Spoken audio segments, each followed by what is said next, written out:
கர்த்தர் உங்கள் யாவரையும் ஆசீர்வதிப்பாராக. நாம் தொடர் தியானமாக வெளிப்படுத்தின விசேஷத்தை நாம் செய்து வருகிறோம். அதிலே நாம் கடந்த வாரத்திலே 16ஆம் அதிகாரத்தை என்ன செய்தோம்? சிந்தித்தோம். 16ஆம் அதிகாரத்தில் நாம் சிந்தித்த அந்த முக்கியமான பொருள் என்ன? கடினப்படுத்தினார்கள். ஏன் அன்னைக்கு பல உபத்திரவங்கள் நடந்தும் ஆண்டவர் பல கலசங்களை அவர்கள் மேல் கொட்டியும் அவங்களுக்கான நியாய தீர்ப்புகளை கொடுத்தும் கூட அவங்க தேவனை கிட்ட வரல, தேவனை விசுவாசிக்கலை. இவ்வளவு அடி தேவன் அடிக்கிறாரே, நம்ம செய்கிறது தப்பு, நம்ம மனம் திரும்பணும் அப்படிங்கிற ஒரு உணர்வு ஏற்படாமல் அவங்க என்ன செய்கிறாங்க? கடினப்படுத்துகிறார்கள். அப்போ கடினப்படுத்துகிற ஒரு இருதயத்தை ஏன் கடவுள் செய்கிறார் என்பதை உங்களுக்கு விளக்கினேன். ஆண்டவர் ஒரு நாளும் நீதிமானை என்ன செய்ய மாட்டார்? கடினப்படுத்த மாட்டார். பார்வோனை தேவன் கடினப்படுத்தினார் என்று நம்ம வாசிக்கிறோம் அல்லவா? பார்வோனை எதற்காக கடினப்படுத்தினார்? இதை நிறைய பேர் அந்த வார்த்தையை தவறாக புரிந்து கொண்டிருவார்கள். நிறைய பேர் தவறாக புரிந்து கொண்டு பேசுகிறாங்க. பார்வோனையே ஆண்டவர் எதுக்கு தேவையில்லாமல் கடினப்படுத்தினார்? கடினப்படுத்தாமல் விட்டால் அவன் பாட்டுக்கு இஸ்ரவேல் ஜனங்களை என்ன செஞ்சிருப்பான்? விட்டுருப்பானே. அது ஆண்டவருக்கு தெரியாதா? ஆண்டவர் வேண்டுமென்றே தான் கடினப்படுத்தினார். ஏனென்றால் பார்வோன் நியாயம் தீர்க்கப்பட்டவன். அவனுடைய பாவத்துக்கும் அவன் செய்த ஜனங்களுடைய பாவத்துக்கும் தேவன் ஏற்கனவே நியாய தீர்ப்பை என்ன செஞ்சிட்டாரு? எழுதிவிட்டார். அவர்கள் ஆதலால் அவங்க அந்த நியாய தீர்ப்பிலிருந்து தற்காலிகமாக தப்பித்து கொள்ள வாய்ப்பு ஏற்படாதபடி தேவன் என்ன செய்கிறார்னா பார்வோனை என்ன செய்கிறாரு? கடினப்படுத்துகிறார். கடினப்படுத்தும் போது தேவன் யார் என்பதை பார்வோனும் எகிப்திய ஜனங்களும் அறிந்து கொள்ளும்படியாக அந்த கடின காரியங்கள் அவர்களுக்கு இன்னும் ஒரு வாய்ப்பை கொடுத்தது. அதன் மத்தியிலே உண்மையான மெய்யான தெய்வம் யார் என்பதை அவர்கள் உணரவும், தாங்கள் ஆராதிக்கிற தெய்வம் எப்படிப்பட்டவர்கள் என்பதை இஸ்ரவேல் ஜனங்கள் புரிந்து கொள்ளவும் பார்வோனை தேவன் என்ன செய்கிறாரு? கடினப்படுத்தினார். தேவன் நல்லவர்களை ஒருபோதும் கடினப்படுத்துவதில்லை, நீதிமான்களை தேவன் ஒருபோதும் கடினப்படுத்துவதில்லை. பாவிகளை, நியாயம் தீர்க்கப்பட்டவர்களை அவர்கள் தப்பித்து கொள்ளாதபடி கடின இருதயத்தை கர்த்தர் என்ன செய்கிறாரு? கொடுக்கிறார் என்பதாக நான் நிறைய விளக்கங்களை கொடுத்தேன். பைபிளில் யார் யாருடைய இருதயங்களெல்லாம் தேவன் கடினப்படுத்தி இருக்கிறார் என்பதை குறித்து விளக்கினேன். ஆக கடின இருதயம் ஒரு தேவனுடைய பிள்ளைகளுக்கு உகந்தது அல்ல. நீங்கள் கடின இருதயம் உள்ளவர்களாக இருந்தால் நீங்கள் நியாயம் தீர்க்கப்பட்டவர்களாக இருக்க வாய்ப்பு இருக்கிறது. அதனால் எப்போதுமே அந்த கடின இருதயம் நம்முடைய வாழ்க்கையில் என்ன செய்யக்கூடாது? இருக்கக்கூடாது. தேவன் பேசும்போது, தேவன் நம்மிடத்தில் இடைபடும் போது அந்த தேவ வார்த்தைக்கு நம்மை அர்ப்பணித்து விட, ஒப்பு கொடுத்து விட, மனம் திரும்பி விட ஒரு நாளும் நம்ம என்ன செய்யக்கூடாது? தயங்கி விடக்கூடாது. தேவன் பேசும்போது அப்படியே மனக்கடினத்தோடு இருப்பது அது ஒரு ஆபத்தான ஒரு செயல். அதை நான் கடந்த வாரத்திலே உங்களுக்கு நான் என்ன செய்தேன்? விளக்கினேன். இப்போ நம்ம சிந்திக்க போகிற ஒரு விஷயம் என்னென்னா, 17ஆம் அதிகாரத்தையும் 18ஆம் அதிகாரத்தையும் ரெண்டையும் இந்த அமர்விலே நான் முடித்து விடலாம் என்று நினைக்கிறேன். அடுத்த வாரத்தில் 19ஆம் அதிகாரத்துக்கு நம்ம என்ன செய்யலாம்? கடந்து போகலாம். ஏன்னா இந்த 2 அதிகாரங்களும் ஒரு சம்பவத்தை குறித்து நமக்கு விளக்கப்படுத்துது. யாரை குறித்து விளக்கப்படுத்துது? மிருகத்தின் மீது அமர்ந்திருக்கிற வேசியை குறித்து நமக்கு என்ன செய்யுது? இந்த அதிகாரங்கள், இந்த 2 அதிகாரங்களுமே நமக்கு பேசுது. என்ன பேசுது? இந்த மிருகம் யார்? இந்த மேலிருக்கிற இந்த வேசி, அந்த ஸ்திரீ யார் என்பதை குறித்து நாம் முழுமையாக பார்க்க போகிறோம். இந்த 2 அதிகாரத்திலிருந்தும் தேவன் நமக்கு இன்னைக்கு என்ன கற்றுக் கொடுக்க போகிறார் என்பதை குறித்து நம்ம என்ன செய்ய போகிறோம்? சிந்திக்க போகிறோம். சரி, முதலாவதாக இந்த மகா வேசி மிருகத்தின் மீது அமர்ந்திருக்கிறார் என்கிற ஒரு உருவகம். இந்த உருவகத்தை குறித்து எத்தனையோ பேர் தங்க இஷ்டத்துக்கு தகுந்தது போல என்ன செய்கிறாங்க? நிறைய விளக்கம் கொடுக்கறத நம்மால் பார்க்க முடியுது. ஏதோ ஒரு ஸ்திரீ ஏதோ ஒரு நாட்டில் ஏதோ ஒரு மிருகத்தின் மேலே அமர்ந்திருந்தா உடனே இங்கே வந்துடுவாங்க. இந்த வெளிப்படுத்துதல் 17ஆம் அதிகாரத்துக்கு பாருங்க, அங்கே ஒரு ஸ்திரீ மிருகத்தின் மீது அமர்ந்திருக்கிறா, அங்கே ஒரு ஃபோட்டோ அப்படி வச்சிருக்கிறாங்க, அங்கே ஒரு சிற்பம் இப்படி வச்சிருக்கிறாங்க, அங்கே ஒரு ரியலாகவே இப்படி ஒரு மிருகத்தின் மேலே ஒரு ஸ்திரீ உட்கார்ந்துருக்கிறார் என்பது இதையெல்லாம் அடையாளப்படுத்துவாங்க. அன்பானவர்களே, அது முற்றிலும் தவறு. இங்கே வேதம் காண்பிக்கிறது என உருவகம், அதை மறந்துடக்கூடாது. இது நேரடியாக எங்கோ ஒரு ஸ்திரீ ஒரு மிருகத்தின் மீது அமர்ந்திருக்கிற நிகழ்வை குறித்து வேதம் பேசவில்லை. இது ஒரு உருவகமாக சொல்லப்பட்டது. இது உண்மையிலேயே ஒரு பெண்ணை குறித்து சொல்லப்படலை. இங்கே உண்மையிலேயே ஒரு மிருகத்தை குறித்து என்ன செய்யலை, லிட்டரலாக சொல்லப்படலை. இது ஆவிக்குரிய அர்த்தத்திலே உருவகமாக நமக்கு ஒரு உண்மையை புரிய வைக்கிறது, அவ்வளவுதான். ஆகையால் இந்த பகுதிகளெல்லாம் வித்தியாசமான விளக்கங்களுக்குள்ள நம்ம என்ன செஞ்சிடக்கூடாது, போய்விடக்கூடாது என்பதை புரிந்து கொள்ளுங்கள். முதலாவதாக நம்ம பார்க்கக்கூடிய இந்த வேசி, ஏன் இவளை வேசி என்று வேதம் பதிவு செய்கிறது, இதுதான் நம்ம பார்க்கக்கூடிய விஷயம். இது ஒரு உருவகம். இந்த உருவகத்தில் ஒரு முக்கியமான விஷயத்தை குறித்து அதை ஒரு பெண்ணை போல ஒப்பிட்டு பேசுகிறது. அந்த பெண் எப்படிப்பட்டவளா இருக்கிறா, பரிசுத்தவாட்டியா இல்லை, அவ ஒரு வேசியாக என்ன செய்கிறா, இருக்கிறா. வேசியானா என்ன அர்த்தம், வேசியா இருக்கிறா அப்படின்னா என்ன அர்த்தம், அந்த அர்த்தத்திலே இங்கே சொல்லப்பட்டிருக்குது. இப்போ நல்லா கவனிங்க, ஏன் இந்த பெண்ணை குறித்து வேசி அப்படின்னு சொல்லப்பட்டிருக்குன்னா, அந்த அதிகாரங்களை வாசிக்கும் போதே புரியுது. இவ எல்லாரோடும் வர்த்தகம் பண்றா, எல்லாரோடும் என்ன செய்யறா, சம்பந்தம் கலந்து சம்பாதித்து அவங்களுக்கு பொருளை சம்பாதித்து கொடுக்குறா, தனக்கு பொருளை சம்பாதித்து கொள்றா. இது போன்ற ஒரு மிகப்பெரிய வர்த்தகத்தை செய்கிறா. இந்த வர்த்தக காரியத்தை தான் இந்த வேதம் எப்படி கற்பிக்குதுன்னு கேட்டிங்கன்னா, ஒரு வேசித்தனத்துக்கு ஒப்பிட்டு பேசுகிறது. நீங்கள் பழைய ஏற்பாட்டிலே நீங்கள் பார்க்கும்போது இஸ்ரவேல் ஜனங்களை தேவன் தன்னுடைய மனைவி என்று என்ன செய்கிறாரு, பேசுகிற விஷயத்தை பார்க்க முடியும். இது ஏசாயா 54 நீங்கள் வாசிக்கும் போது இஸ்ரவேல் ஜனங்களை தேவன் எப்படி ஒப்பிட்டு பேசுகிறார், அது ஒரு ஒப்புமை. தனக்கென்று எப்படி ஒரு மனைவியை நாம் திருமணம் செய்து நியமித்துக் கொள்கிறோமோ, அதுபோல ஆண்டவரும் தனக்கென்று ஒரு ஜனத்தை என்ன செய்கிறாரு, நியமித்திருக்கிறார். தனக்கென்று வாழும்படியாக, தன்னுடைய இருதய விருப்பத்துக்கு ஏற்றபடி வாழும்படியாக, தன் மனதின் சந்தோஷப்படுத்தும்படி வாழும்படியாக கர்த்தர் ஒரு பெரும் கூட்ட உலகத்தில் இருக்கிற ஜனத்தின் மத்தியிலே இஸ்ரவேல் மக்களை மட்டும் பிரித்து எடுத்து என்ன செய்கிறாரு, தனக்காக வைத்திருக்கிறார். அந்த உறவை அழகாக வெளிப்படுத்தும்படி எப்படி ஒப்பிட்டு வேதம் பேசுகிறது, எப்படி தீர்க்கதரிசிகள் ஒப்பிட்டு பேசினாங்கன்னா, இஸ்ரவேல் ஜனங்களை தேவனுடைய மனைவி என்று ஒப்பிட்டு பேசுகிறது. எந்த அர்த்தத்திலே, தனக்கென்று தேவன் அவர்களை முன்குறித்து விட்டார், நியமித்து வைத்திருக்கிறார், இனி தனக்கென்று அவர்கள் வாழ வேண்டும் என்ற அர்த்தத்திலே அப்படி ஒப்புமைப்படுத்தப்படுகிறது. ஆனால் இஸ்ரவேல் ஜனங்கள் என்ன செஞ்சாங்க, உண்மையான தேவனை விட்டுவிட்டு, வானத்தையும் பூமியையும் படைத்த கர்த்தரை விட்டுவிட்டு அந்நிய தெய்வங்களை வழிபட்டார்கள். அந்நிய தெய்வங்களை வழிபட்டதோடு மாத்திரமல்ல, சில மக்கள் கர்த்தரையும் வழிபட்டுக் கொள்வார்கள், அந்நிய மார்க்கத்தையும் பின்பற்றுவார்கள். அவர்கள் அவங்க செய்கிற சடங்கு, அவங்க செய்கிற சம்பிரதாயம், அவங்க செய்கிற எல்லா விஷயங்களையுமே இஸ்ரவேல் மக்கள் என்ன செய்ய ஆரம்பிச்சிட்டாங்க, செய்து கொண்டு வர விட்டார், மிக்சடு ஆக ஆரம்பிச்சிட்டாங்க.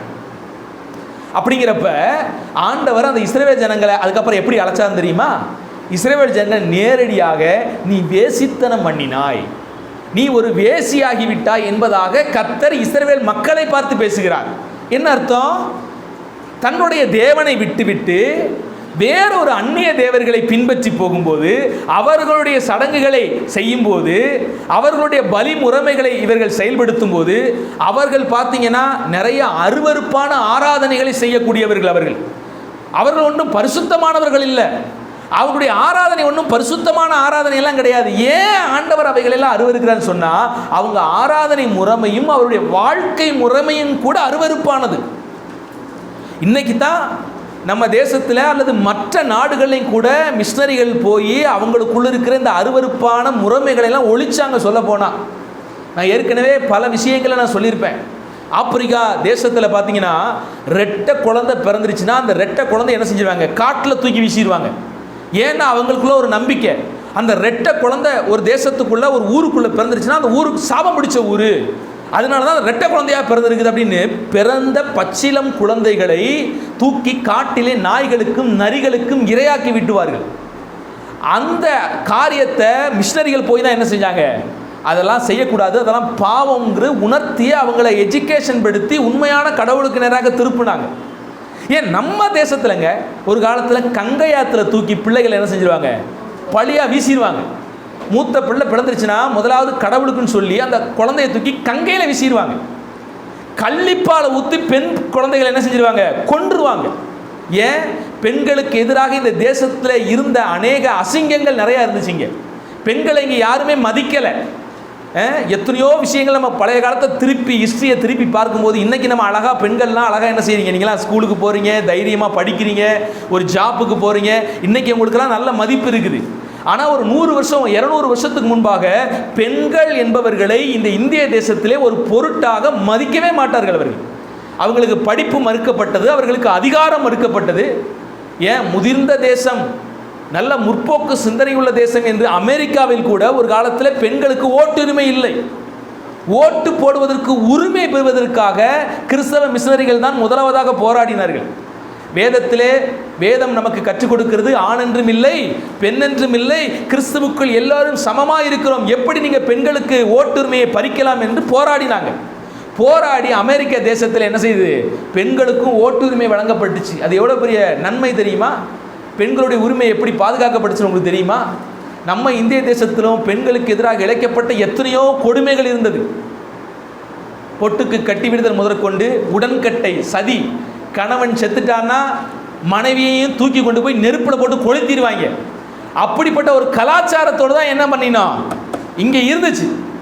அதனால தான் ஆண்டவர் என்ன செய்கிறார்னா, புறஜாதிகளுடைய கலாச்சாரத்தை நீ கை கொள்ளாத, அவங்க செய்கிற முறைமைகள், அவங்க செய்கிற ஆராதனை காரியத்தையெல்லாம் நீ என்ன செய்யாத, எனக்கு கொண்டு வராத அப்படிங்கிறார். இன்னைக்கும் பாருங்க, வட மாநிலங்களெல்லாம் நரபலி கொடுக்கிற ஒரு விஷயம் நம்ம போல ஒரு வீடியோ போட்டிருப்போம். பால் தினகரன் மேலே அந்த என்னது அந்த மேஜிக், என்ன மேஜிக் அது, பிளாக் மேஜிக் என்கிற விஷயத்தின் மூலமாக அவர் மேலே ஒரு கேஸ் போடப்பட்டிருக்குது. ஆக்சுவலாக அந்த சட்டத்தை எதற்காக கொண்டு வந்தாங்க தெரியுமா? மகாராஷ்டிராவில் அகோரிகளுக்கு விரோதமாக செய்யப்படுகிற அந்த சடங்குக்கு எதிராக கொண்டு வரக்கூடிய முக்கியமான சட்டம் தான் அந்த சட்டம். அவங்க என்ன செய்வாங்கன்னா, மக்களைய மனிதர்களை நரபலி கொடுக்க ஆரம்பிச்சிட்டாங்க. இதை தடுக்கணும் அப்படிங்கிறக்காண்டி தான் அந்த சட்டத்தையே கொண்டு வந்தாங்க. அமானுஷிய சடங்குகள் செய்து பில்லி சூனியம் அது இதுன்னு சொல்லி உன் குடும்பத்துக்கு எவனோ ஒன்றை வச்சுட்டான், அதை நீ எடுக்கணும் அப்படின்னா நரபலி கொடுக்கணும். யாரையாவது ஒருவரை நரபலி கொடுத்துட்டீங்கன்னா உனக்கு அதெல்லாம் மாறி நீ நல்லா இருப்ப அப்படின்லாம் அகோரிகள் போதித்து இப்படி ஏகப்பட்ட பேர் நரபலி கொடுத்துருக்குறான். அந்த நரபலி கொடுக்கக்கூடாது, இப்படி மக்களை ஏமாற்றக்கூடாது, அவங்க பணத்தை சுரண்டக்கூடாது அப்படிங்கிறக்காண்டியே அந்த சட்டத்தை கொண்டு வந்தாங்க. இவங்க போய் ஜெபம் பண்ணி ஆண்டவர் விடுதலை ஆக்குறாரு அப்படி இப்படின்னு சொன்ன உடனே அந்த சட்டத்தை இவர்கள் மேலே என்ன செஞ்சுருக்காங்க, போட்டு இப்போ கொண்டு வந்துட்டாங்க. ஆக நல்லா கவனிங்க, ஏன் கர்த்தர் புறஜாதிகளுடைய மார்க்கத்தை கற்றுக்கொள்ளக்கூடாதுன்னு சொன்னார்னா, இவ்வளோ விஷயங்கள் இருக்கு. நம்ம தேசத்திலேயே கடவுள் வழிபாடுன்னு சொல்லிக்கொண்டு மிக மிக அருவருப்பான ஆபத்தான சடங்குகள் எல்லாம் நம் தேசத்திலும் ஒரு காலகட்டத்தில் செய்து கொண்டு வந்தாங்க. யோசிச்சு பாருங்க, அந்த 200-300 வருஷத்துக்கு முன்னால் இருந்த சடங்குகள்லாம் இன்றைக்கி ஒழிக்கப்பட்டுச்சு சட்டத்தின் மூலியமாக. இல்லைன்னா நம்ம தேசமும் எப்படி இருந்திருக்கோம், இருண்ட தேசமாக தான் இருந்திருக்கோம். பிசாசுக்கு கீழே எப்போதும் குடியிருக்கிற மாதிரியே மக்களுடைய நிலம் அப்படி தான் இருந்துச்சு ஒரு காலகட்டத்தில். ஸோ கர்த்தர் அதனால தான் பார்த்தீங்கன்னா அவர்களுடைய மார்க்க வழிபாட்டை நீங்கள் என்ன செய்யக்கூடாது, பின்பற்றக்கூடாது என்று ஆண்டவர் சொல்லியிருந்தார். எகிப்தியருடைய வழிபாடுகள் எல்லாம் இப்படிப்பட்ட வழிபாடுகள் தான். அவர்கள் தங்கள் தலைச்சன் பிள்ளைகள் எல்லாம் தீக்கடக்க பண்ணுவார்கள், கடவுளுக்கு காணிக்கையாக்கி விட்டு விடுவார்கள். இப்படி ஏகப்பட்ட விஷயங்கள் இருக்குது, இருண்ட காரியங்கள் அவைகள் எல்லாம். அப்போ கர்த்தர் இவைகள் எல்லாம் பின்பற்றாதுன்னு சொல்லும்போது இஸ்ரவேல் ஜனங்கள் என்ன பண்ணாங்க, வேசித்தனம் பண்ண ஆரம்பித்தார்கள். அதாவது கர்த்தர் கொடுத்த பரிசுத்தமான காரியங்களை விட்டுவிட்டு அவர்கள் செய்கிற இப்படி அசுத்தமான ஆராதனைகளை தங்கள் வாழ்க்கையிலே கொண்டு வரும்போது கர்த்தர் அவர்களை பார்த்து சொல்லிய ஒரு விஷயம் என்ன, நீ வேசித்தனம் பண்ணினாய், நீ எனக்கு உண்மையா இருக்கல, நான் உன்னை என்னுடைய பரிசுத்தமான பாதையிலே நடக்கும்படி நான் அழைத்தேன், உன்னை நான் எனக்காக தெரிந்து கொண்டேன். ஆனால் நீ என்ன செஞ்ச, அந்நிய நேசர்களை பின்பற்றி போன. ஐயோ அவங்க சடங்கு நல்லா இருக்குது, இவங்க சடங்கு நல்லா இருக்கு, ஓ இந்த மாதிரி ஒரு முறை இருக்குதா, அதை நம்மளும் கற்றுக்கொண்டு அதை நம்ம செய்ய ஆரம்பிப்போம் அப்படின்னு எல்லா காரியத்தையும் இவர்கள் செய்ய ஆரம்பித்தார். அதனால தான் கர்த்தர் அவளை பார்த்து என்ன செய்கிறாரு, வேசி என்று அழைக்கிறார். இதை நீங்கள் குறித்து ஓசியா 1ஆம் அதிகாரம் 2வது வசனத்தில் என்ன செய்ய முடியும், அந்த இஸ்ரவேல் ஜனங்கள் வேசியாய் விபச்சாரம் பண்ணினார்கள் என்பதை குறித்து ஆண்டவர் ஓசியாவின் மூலியமாக வெளிப்படுத்துகிறார். எரேமியா 3ஆம் அதிகாரம் 6லிருந்து 9 வாசிக்கும் போது அவர்கள் விக்கிரக ஆராதனை பற்றி கொண்டு இப்படி வேசித்தனத்திலே விழுந்து போனார்கள் என்பதாக கர்த்தர் இப்படிப்பட்ட வார்த்தைகளை கொண்டு அவர்களுடைய பாவங்களை சுட்டி காட்டுகிற விஷயத்தை நம்மால் பார்க்க முடியுது. ஆக வெளிப்படுத்தின விசேஷத்தில் இந்த ஸ்திரியை வேசி என்று அடையாளப்படுத்துவதற்குரிய காரணம் என்னன்னா, ஆண்டவர் இந்த உலகத்திலே மனிதனை உண்டாக்கியது எதற்காக? தேவன் நியமித்த பாதையில நடப்பதற்காக தான் ஆதாமையும் ஏவாளையும் கர்த்தர் உண்டாக்கி நியமிச்சு என்ன செய்யறாரு, ஒரு பரிசுத்த மார்க்கத்தை உண்டாக்கி தனக்கென்று ஆண்ட தெரிந்து கொண்டார். ஆனால் அந்த உலகம் கொஞ்சம் கொஞ்சமாக என்ன ஆகி போச்சுன்னா, உண்மையான கடவுளை விட்டு விட்டு இஷ்டத்துக்கு பிசாசனுடைய தந்திரங்களில் என்ன ஆகிப்பட்டுருச்சு. ஆண்டவர் ஒரு பெரிய நோக்கத்துக்காக இந்த மனுக்குலத்தை ஆண்டவர் படைச்சு கொண்டு வந்தா, இந்த மனுக்குலம் இப்போ என்ன ஆகி போச்சுன்னா, வேசித்தனம் பண்ணி விபச்சாரம் பண்ணி உண்மையான கடவுளுடைய வழிகளை விட்டுவிட்டு தனக்கு சொந்தமாக திரளான வழிகளை, பாவமான வழிகளை தெரிந்து எடுத்துருச்சு. அதனால ஆண்டவர் இதை எப்படி ஒப்புமைப்படுத்துகிறார்னா, அதை ஒரு வேசி என்று என்ன செய்கிறாரு, தேவனை விட்டுவிட்டு தேவனுடைய பரிசுத்தமான வழிகளை விட்டுவிட்டு இது ஒரு பெரிய இருண்ட கலாச்சாரத்துக்குள்ளாக ஒரு வர்த்தகத்துக்கு நேராக கடந்து போன இந்த ஒட்டுமொத்த அதிகாரத்தையும் குறிப்பிடக்கூடிய ஒரு உருவக சொல்லாக இங்கே அந்த ஸ்திரியை வேசி என்று ஒப்பிடுகிறது வேதம். இங்கே இன்னொரு விஷயத்தை நான் உங்களுக்கு சொல்லிடுறேன். ஏதோ இந்த ஸ்திரீ என்று சொல்லப்பட்டதுனால இது ஏதோ ஒரு குறிப்பிட்ட நாட்டையோ ஒரு குறிப்பிட்ட ஒரு மனிதனையோ குறிக்கிற ஒரு சொல் அல்ல. இது ஒட்டுமொத்த உலகத்தினுடைய ஐடியாலஜி.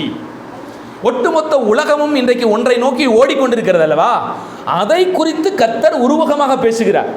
இந்த ஒட்டுமொத்த உலகமும் என்னை விட்டுவிட்டு வேறொரு பாதையில் என்ன செய்து ஓடிக்கொண்டே இருக்கிறது என்ற அர்த்தத்தின் உருவகத்திலே சொல்லப்பட்ட சொல் இது. இந்த ஸ்திரியை குறித்து அது இதுன்னு ஏகப்பட்ட விஷயங்கள் என்ன செய்வாங்க, மக்கள் சொல்லலாம். அதெல்லாம் அதனுடைய விளக்கங்கள் அல்ல. இப்போ இந்த ஸ்திரியை குறித்து விளக்கப்படுத்துகிற அந்த வார்த்தையை நீங்கள் கவனிங்களேன். அந்த வார்த்தையை கவனிங்க. இங்கே வாசிக்கலாம், 3ஆம் வசனத்தில் இருந்து வாசிக்கலாம். நல்லா கவனிங்க. யோவானை ஆண்டவர் ஆவிக்குள்ளாக வனாந்தரத்துக்கு என்ன செய்கிறாரு, கொண்டு போகிறாரு. 7 தலை. அந்த அங்கே ஒரு மிருகம் இருக்குது. அந்த மிருகம் எத்தனை தலை வச்சுருக்குது? அப்படி 7 தலை மிருகமெல்லாம் இன்றைக்கி அனிமிலேஷனில் என்ன செய்கிறாங்க, ஆமாம் கொண்டு வருவாங்க. அப்படிலாம் 7 தலை மிருகமெல்லாம் இல்லை. அப்புறம் 7 தலை பாம்பெல்லாம் இருக்குது அப்படின்னு பாம்புக்கு பல தலைகளை வச்செல்லாம் காமிப்பாங்க. அப்படியெல்லாம் 7 தலை உள்ள பாம்பெல்லாம் உலகத்திலேயே ஆமாம் கிடையாது. சரிங்களா? ஓகே, அதெல்லாம் வந்து கிராஃபிக்ஸ், அதை நம்ம இங்கே மனசில் வச்சுக்கோங்க. இதுவும் வந்து பார்த்தீங்கன்னா ஒரு சத்தியத்தை வெளிப்படுத்தும்படி உருவகமாக இந்த இடத்துல என்ன செய்யப்பட்டிருக்குது, சொல்லப்பட்டிருக்குது. சரி, ஒரு மிருகம், அந்த மிருகத்துக்கு எத்தனை தலை இருந்துச்சு? 7 தலை இருந்துச்சு. 10 கொம்புகள் அதுக்கு இருக்குது. தூஷணமான நாவு இருக்குது. அது எப்படிப்பட்ட நிறமா இருக்குது? சிவப்பு நிறமா இருக்குது. அந்த மிருகத்தின் மேல ஒரு ஸ்திரீ என்ன செய்யறா, ஏறி இருந்தா அப்படின்னு வெளிப்படுத்தப்பட்டிருக்கு. இப்ப அந்த தலை 7 தலை அப்படின்னா என்ன அர்த்தம், அந்த 10 கொம்புனா என்ன அர்த்தம், இது எல்லாத்தையுமே வேதம் என்ன செய்யுது, கீழே அழகாக வெளிப்படுத்துகிறது. எங்க வெளிப்படுத்துது நீங்க வாசிக்கலாம். 7ஆம் வசனத்தை வாசிக்கலாம்.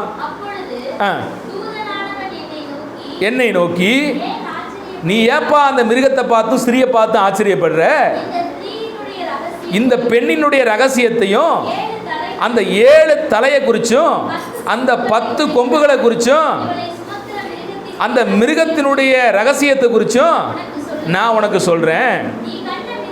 நீ கண்ட மிருகம் முன்னே. இப்போ ஒரு மிருகம் பார்த்தோம்ல வனாந்தரத்திலே, யோவானுக்கு ஒரு மிருகம் காண்பிக்கப்படுது உருவகமாக. அந்த மிருகம் என்னது அப்படிங்கிறத விளக்கப்படுத்துறார். அந்த மிருகம் என்னது, அது முன்னே இருந்தது இப்போது இல்லை. அப்பனா என்ன உங்களுக்கு புரியுதா? இந்த மிருகம் என்ன மிருகம், இது என்ன மிருகம், முன்னே இருந்துச்சா, அது இப்ப இல்லையா. அது பாதாளத்திலிருந்து என்ன இருது, ஏறி வந்து நாசமடைய போகிறது.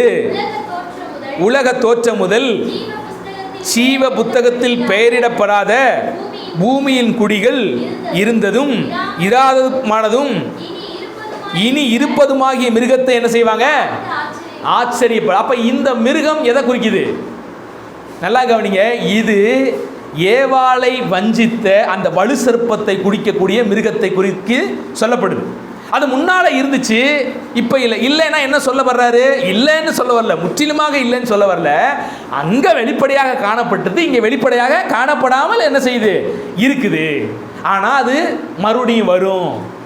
கடைசி நாட்களிலே அந்த மிருகம் என்ன செய்யுது, எலும்பி வர கண்டேன் என்று ஏற்கனவே வாசித்த பார்த்தவா, அதைத்தான் மறுபடியும் ஒரு விஷயத்து மூலியமாக யோவானுக்கு ஆண்டவர் என்ன செய்யறாரு, வெளிப்படுத்துகிறார். இப்ப இந்த மிருகத்துக்கு எத்தனை தலை இருக்குது? 7 தலை இருக்குது. இந்த 7 தலை என்ன அர்த்தம்? கீழேயே நம்ம வாசிக்கிறோம். அந்த 7 தலை என்ன அர்த்தம்? 9ஆம் வசனம் வாசிங்க. அந்த ஸ்திரீ உட்கார்ந்திருந்த 7 மலைகளும் 7 ராஜாக்கள். இந்த வசனத்தை நீங்க தொடர்ந்து வாசிக்கும் போதே அந்த 7 தலை யார் என்றால் 7 ராஜாக்கள் என்று வசனம் தெளிவாக சொல்லுகிறது. நிறைய பேர் என்ன யோசிப்பாங்கன்னா, இது ரோம சாம்ராஜ்யத்தை குறிக்கிறது. ரோம சாம்ராஜ்யம் தான் இந்த 7 மலைகளுக்கு மேலாக இருக்கிறது. அந்த 7 மலையை சுற்றிலும் சென்டர்ல பார்த்தீங்கன்னா இந்த ரோம சாம்ராஜ்யம் இருப்பதாக சொல்லி இது ரோம் என்று அடையாளப்படுத்துவார்கள். ஆனால் நம்ம மற்ற சில விஷயங்களை நம்ம நோக்கி பார்க்கும்போது இது ரோம் என்று நம்மால் என்ன செய்ய முடியல, ஏற்றுக்கொள்ள அது கொஞ்சம் சந்தேகத்திற்குரிய விஷயமாக இருக்கிறது. ஆனால் நான் சொல்ற விஷயம் என்னன்னா, இந்த 7 தலைகள் இருக்கிறது பார்த்தீங்களா, இது 7 ராஜாக்கள் என்று குறிப்பிடுகிறது. அந்த வசனத்தில் அப்படித்தானே இருக்குது. இந்த 7 தலைகளும் 7 ராஜாக்கள். அந்த ராஜாக்களை குறித்து சொல்லும் போது சில குறிப்புகளை அங்கே சொல்லுகிறார். அந்த குறிப்பு என்ன? வாசிங்க, நல்லா கவனிங்க. அந்த 7 தலைகள்ல அந்த 7 தலைகளும் 7 ராஜாக்கள். அந்த 7 ராஜாக்கள் 5 ராஜாக்கள் என்ன பண்ணிட்டாங்க? விழுந்துட்டாங்க. 6வதா இருக்கிற ஒரு ராஜா இப்ப இருந்துகிட்டு இருக்கிறான். மற்றவர் இன்னும் வரவில்லை. இந்த 7 தலையை தாண்டி இன்னொரு தலை வரும், அதுதான் 8வதாய் தோன்றுகிறதுன்னு நம்ம கீழே இதே அதிகாரத்தில் வாசிப்போம். இப்ப விஷயத்துக்கு வாங்க. இந்த உருவகத்தினுடைய விளக்கம் என்ன? இந்த 7 தலையினுடைய ரகசியம் என்ன? இவர்கள் 7 ராஜாக்கள். 5 பேர் ஏற்கனவே விழுந்துட்டான். 6வதா ஒரு ஆள் இப்ப இருக்கிறான். எப்ப இருக்கிறான்? யோவான் இருக்கிற அந்த காலத்தில் இருக்கிறான். நம்ம இப்ப யோசிக்க கூடாது. யோவான் இருக்கிற காலத்தில் இந்த 6வதாக இருக்கிற ராஜா என்ன செய்யறான்? இருக்கிறான். இன்னொருவன் 7வதா ஒருத்த வர வேண்டியது இருக்குது என்று எழுதப்பட்டுள்ளது. இதனுடைய உண்மையான அர்த்தம் என்னன்னா, ஏற்கனவே 5 ராஜாக்கள் விழுந்தார்கள் என்றால் என்ன அர்த்தம்? அந்த மிருகமாகப்பட்டது ராஜ்யங்களை தன் கைக்குள் வைத்து செயல்படுகிறது. அந்த ராஜ்யங்களை தன் கைக்குள்ளே வைத்து தேவ ஜனங்களை துன்பப்படுத்துகிறது. அதை தான் இங்கே உருவகமாக சொல்லப்படுது. அந்த 5 ராஜாக்களை யாருன்னு கேட்டீங்கன்னா, முதலாவதாக எகிப்திய சாம்ராஜ்யம், அடுத்தபடியாக பாபிலோனிய சாம்ராஜ்யம், அடுத்தபடியாக அசீரிய சாம்ராஜ்யம், 4வதாக மேதிய பெர்சிய சாம்ராஜ்யம், 5வதாக பாபிலோனிய சாம்ராஜ்யம். இந்த 5 சாம்ராஜ்யமும் யோவானுக்கு முன்பாக இருந்த சாம்ராஜ்யங்கள். இதெல்லாம் விழுந்துருச்சு. இதெல்லாம் ஆனா இதை யார் ஆக்கிரமித்துக்குள்ள வச்சிருந்தா? பிசாசு தான் வச்சிருந்தாங்க. இந்த 5 சாம்ராஜ்யத்தின் மூலமாக பிசாசு அவர்களை கண்ட்ரோலுக்குள்ள கொண்டு வந்து அவர்கள் தேவ ஜனங்களை துன்பப்படுத்தினார்கள். அன்னைக்கு இருந்த இஸ்ரவேல் மக்களை துன்பப்படுத்தி சிதறடித்தார்கள். அதுக்குள்ள கர்த்தருடைய பிள்ளைகளும் உபத்திரவப்பட்டாங்க. கெட்டவனும் அடிபட்டான், நல்லவனும் அடிபட்டான், தீர்க்கதரிசியும் என்ன செய்யப்பட்டான்? அவர்கள் மூலமாக அழிக்கப்பட்டார்கள். உண்மையா கர்த்தருக்காக வாழ்ந்த சில இஸ்ரவேல் மக்களும் அங்கே என்ன செய்யப்பட்டாங்க? துன்பப்படுத்தப்பட்டாங்க. இஸ்ரவேல் ஜனங்களுக்கு கீழ்ப்படியாத ஜனங்களும் அவர்கள் மத்தியில் என்ன செஞ்சாங்க? துன்பப்படுத்தப்பட்டாங்க. அப்ப இந்த 5 ராஜாக்களும் முன்பு இருந்தாங்க, இப்போது இல்லை. 6வதாக ஒருத்தன் இருக்கிறான். அவன் யாரு? யோவான் காலத்தில் இருந்த அந்த அரசன் யாரு? ரோம பேரரசு. அந்த ரோம பேரரசு இப்போ அது இருக்கிறான். 7வதாக ஒருவன் என்ன செய்வான்? வருவான். அவன் யாரு? 7வதாக வரப்போகிறவன் யாரு? அவன் தான் ஆன்டி கிரைஸ்ட். இதைத்தான் வேதம் நமக்கு என்ன செய்யுது? வெளிப்படுத்துகிறது. நன்றாக புரிந்து கொள்ளுங்கள். ஆன்டி கிரைஸ்டுக்கு முன்பாக ஒருவன் வருவான். அதைத்தான் நம்ம வந்து அதுக்கு கீழே உள்ள சில வசனங்களில் வாசிக்கிறோம். வாசிங்க, 11ஆம் வசனத்திலிருந்து 10ஆம் வசனத்திலிருந்து வாசிங்களேன். அவைகள் 7 ராஜாக்களாம், அவர்கள் 5 பேர் விழுந்து விட்டார்கள். ஒருவன் ரோம பேரரசு மட்டும் இப்போ இருக்குது, மற்றவன் இன்னும் வரவில்லை. அவன் வரும்போது கொஞ்ச காலம் தரித்திருக்க வேண்டும். நல்லா கவனிங்க. 7வதாக வரப்போறது யாரு? அந்தி கிறிஸ்து வரப்போகிறான். அந்தி கிறிஸ்து எத்தனை நாள் இருக்க போறான்? ஒரு கொஞ்ச காலம் இருக்க போறான். நம்ம எல்லாருக்கும் தெரிந்த ஒரு விஷயம் தான். அவனுடைய அரசாட்சி குறிப்பிட்டு ஒரு 7 வருட காலம் என்ன செய்யும்? இருக்க போகிறது. உபத்திரவ காலம் என்றும் மகா உபத்திரவ காலம் என்றும் அதை பிரிக்கிறார்கள். அவன் கொஞ்ச காலம் தான் இருக்க போறான். அதுக்கப்புறம் யார் வரப்போறா? எட்டாவதாக வரப்போறது அந்த மிருகம், வலுசர்ப்பம் வந்துடுவான். அவன் தான் எட்டாவதாக வந்து தேவனுடைய நரக தண்டனையை அக்கினி கடலிலே அவனும் என்ன செய்ய போறான்? தள்ளப்பட போகிறான் என்று வேத வாக்கியம் தெளிவாக சொல்கிறது. ஆக இங்கே சொல்லப்பட்ட இந்த வேசி அமர்ந்திருந்த மிருகம் யார் என்று கேட்டால் அவன்தான் எனது ஆதியிலே இருந்த அந்த சர்ப்பம். அவன் முன்னே இருந்தான், இப்பொழுது இல்லை. அந்த மிருகம், அந்த வலு சர்ப்பம் என்ன செய்யுதுன்னா அரசியல் செல்வாக்கை தன் கைக்குள்ள கொண்டு வருது. எகிப்துகிட்ட இருந்து செயல்பட்டது யாரு? அதே வலு சர்ப்பம் தான். அசீரிய சாம்ராஜ்யத்திலிருந்து செயல்பட்டது யாரு? அதே வலு சர்ப்பம் தான். பாபிலோனியர் சாம்ராஜ்யத்திலிருந்து செயல்பட்டது யாரு? அதே வலு சர்ப்பம் தான். மேதிய பெர்சிய சாம்ராஜ்யத்திலிருந்து செயல்பட்டது யாரு? அதே வலு சர்ப்பம் தான். ரோம சாம்ராஜ்யத்திலிருந்து செயல்பட்டது யாரு? அதே வலு சர்ப்பம் தான். அந்த வலு சர்ப்பம் என்ன செய்யுதுன்னா அந்த 7 தலைகளை வைத்துக்கொண்டு அரசியல் அதிகாரங்களை தன் வசப்படுத்தி கொண்டு தேவ ஜனங்களை தொடர்ந்து என்ன செய்து தாக்கி கொண்டே வருகிறது, துன்பப்படுத்திக் கொண்டே வருகிறது, பாவங்களை ஜனங்களுக்குள்ளே விதைத்து கொண்டே வருகிறது. அந்த சாம்ராஜ்யங்கள் விதைத்து போன அநேக ஐடியாலஜியை இன்றைய உலகம் என்ன செய்யுது?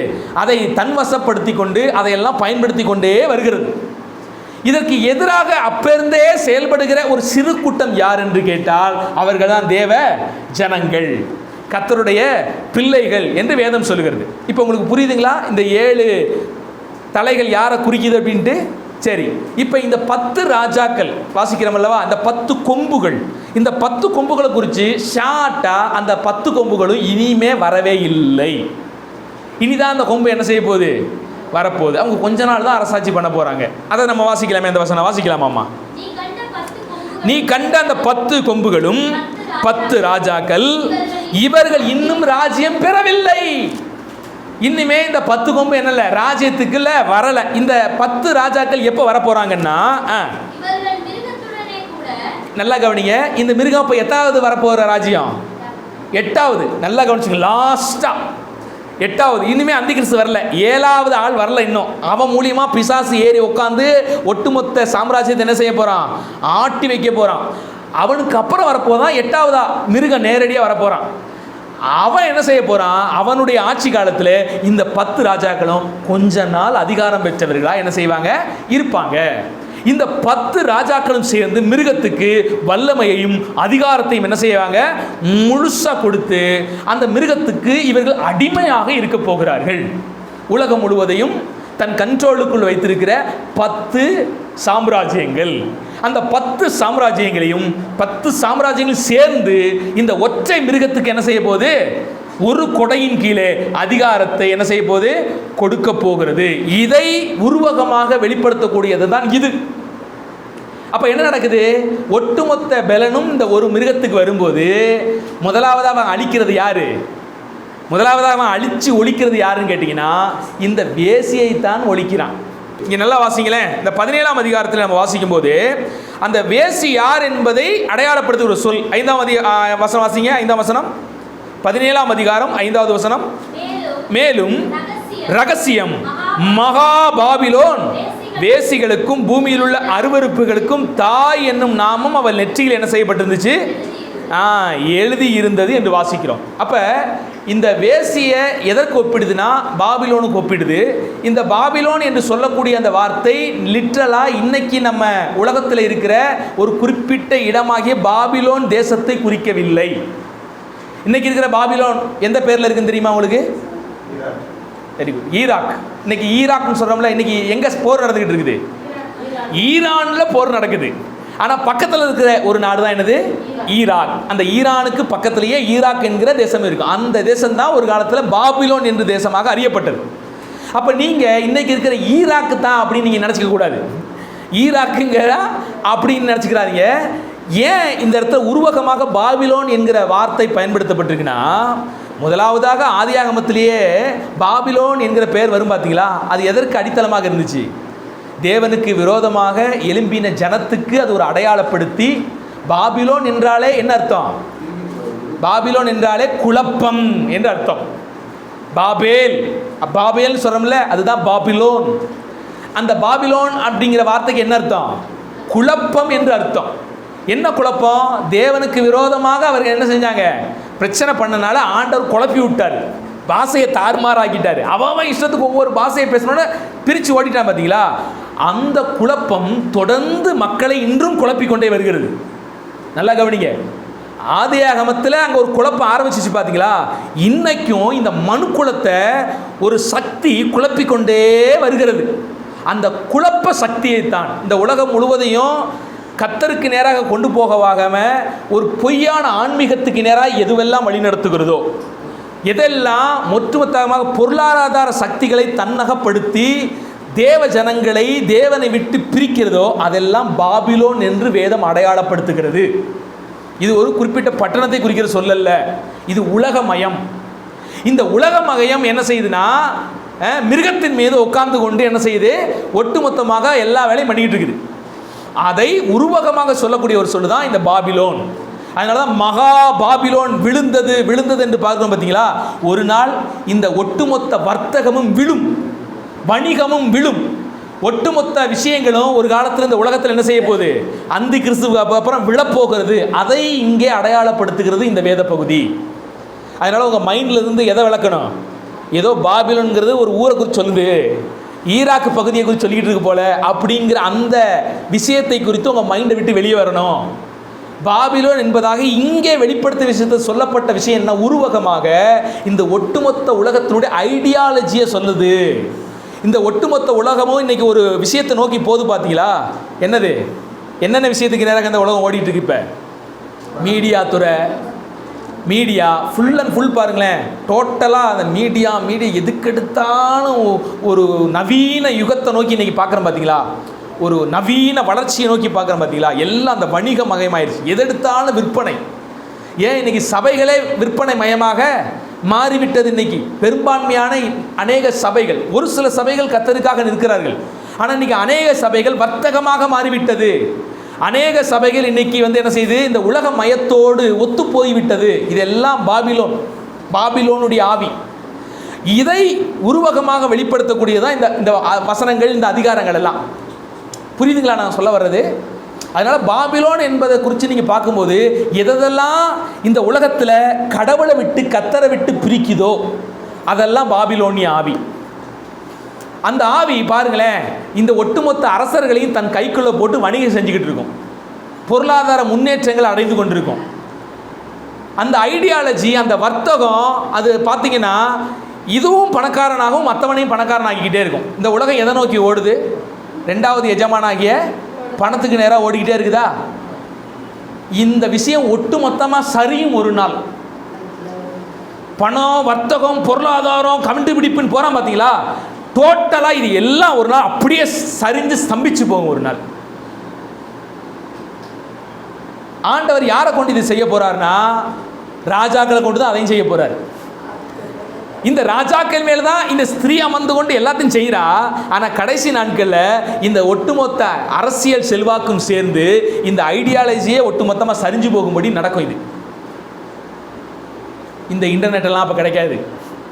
ஒரே நாள் அதெல்லாம் என்ன செய்யும், கிளீன் ஆக்கப்படும். ஒரே நாள் உலகத்தினுடைய வல்லமைகள், அதிகாரங்கள், பொருளாதார காரியங்கள் எல்லாம் ஒரே நாளா இடியை போல அதை விழும். அப்படியே அதை குறித்து உருவகமாக சொல்லப்பட்ட விஷயம்தான் நம்ம இந்த அதிகாரத்தில் பார்க்கிற வசனங்கள். அடுத்து நம்ம இதில் பார்க்கக்கூடிய ஒரு முக்கியமான காரியம் என்னன்னு கேட்டிங்கன்னா, நாம் கற்றுக்கொள்ள வேண்டிய ஒரு காரியம், எப்பவுமே அரசியலும் தேவனை தேடுகிற வழிபாடும் ஒன்றா இணையவே. கிறிஸ்தவம் எப்போ அரசியலோடு கூட கலந்ததோ அன்னைக்கே ஒரு பேராபத்து என்ன செஞ்சிருச்சு, வந்துடுச்சு.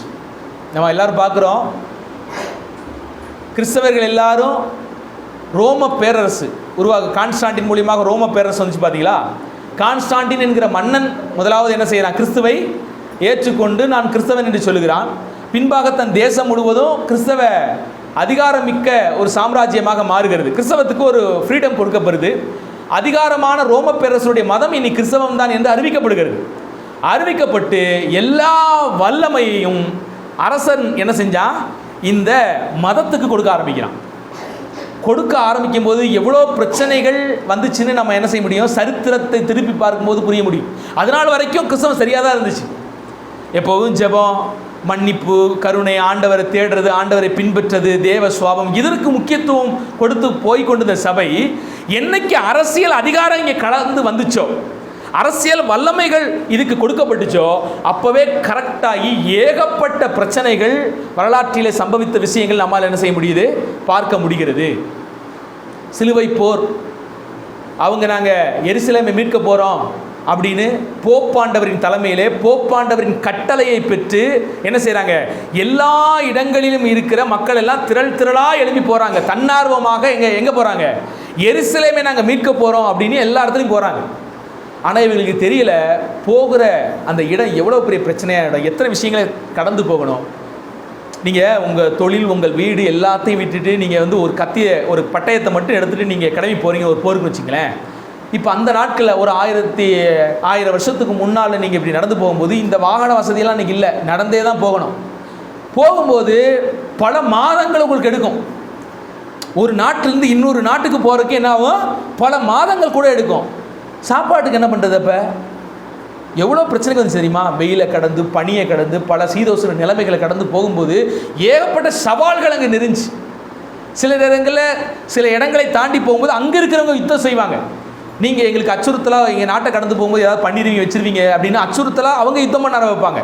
அப்போ யுத்தம் நடக்கும்போது அங்கே என்ன வரும், பஞ்சம் வரும், பிரச்சனை வரும், சாப்பாட்டுக்கு தட்டுப்பாடு வரும். இதெல்லாம் யோசிக்காமல் அன்றைக்கி சிலுவை போர் என்று எடுத்துக்கொண்டு போகும்போது என்ன நடந்துச்சு தெரியுமா, கிறிஸ்தவர்கள் பிள்ளைகளை கொலை செஞ்சாங்க, குழந்தைகளை கொலை செஞ்சாங்க. நாங்கள் எருசலேமை மீட்க போகிறோன்னு சொல்லி போன கிறிஸ்தவர்கள், போப்பாண்டவரின் தலைமையிலே கடந்து போன கிறிஸ்தவர்கள் அப்பாவி பெண்களை கொலை செஞ்சாங்க, குழந்தைகளை கொலை செஞ்சாங்க.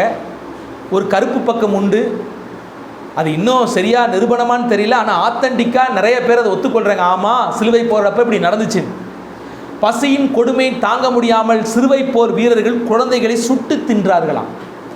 பச்சிலம் குழந்தைகளை போகிற இடத்துல சாப்பாடு இல்லை, வழி இல்லைங்கும் போது பசி தாங்காமல் அங்கே இருக்கிற குழந்தைகளை, அங்கே இருக்கிற அப்பா அம்மா மேலே வெட்டி கொண்டுட்டு குழந்தைகளை சுட்டு சாப்பிட்ருக்குறாங்க.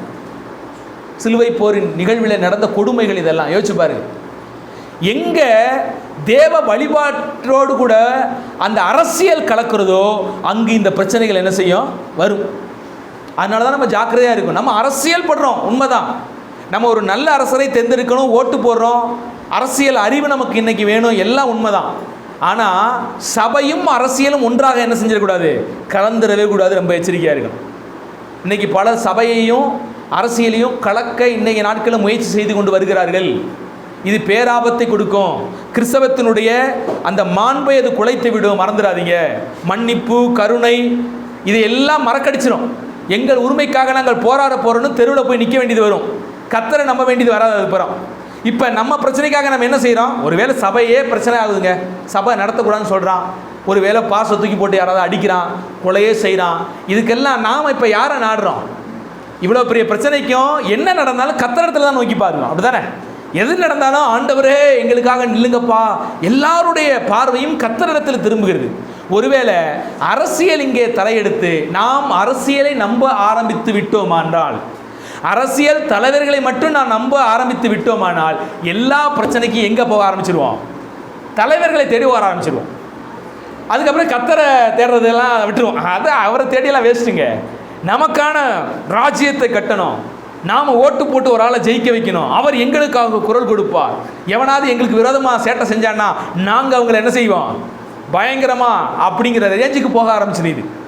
2000 வருடமாக கிறிஸ்தவர்கள் என்ன செய்கிறோம், உண்மை கிறிஸ்தவர்கள் பயணித்துட்டு வர்றோம். நம்ம அரசியலை யாருமே என்ன செய்யலை, நாடி போகலை.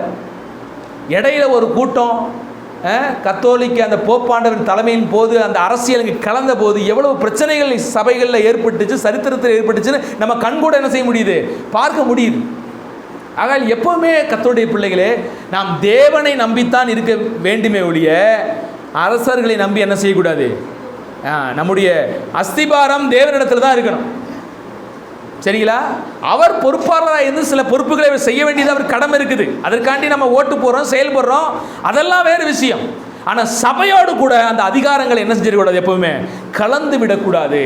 இப்போ நல்லா கவனிங்க, இந்த 17ஆம் அதிகாரத்தில் இந்த உலக ஒட்டுமொத்த அமைப்பும் யாரோடு கலக்கிறதுன்னா பிசாசோடு கூட கலக்கிறது. அதுதான் இங்கே விஷயம். இப்போ இவன் என்ன செய்கிறா, முழுக்க முழுக்க ரத்தாம்பரம் போட்டுட்டு அழகா தன்னை அலங்கரித்து கொண்டு முத்துக்களால் அலங்கரித்து கொண்டு இவ கூட வர்த்தகம் பண்ணுற எல்லாரையும் அதே மாதிரி கோடீஸ்வரனாக மாற்றி விட்டு எல்லா வேலையும் நடக்குதுங்க. இப்போ இந்த உலகம் ஆண்டவரை விட்டு விட்டு எப்போது ராஜ்யங்களை தேடி சாம்ராஜ்யங்களை தேடி ஓடுனுச்சோ அப்பயே என்ன செய்து இது மகா பாபிலோன் விழுந்தது என்று பார்த்து.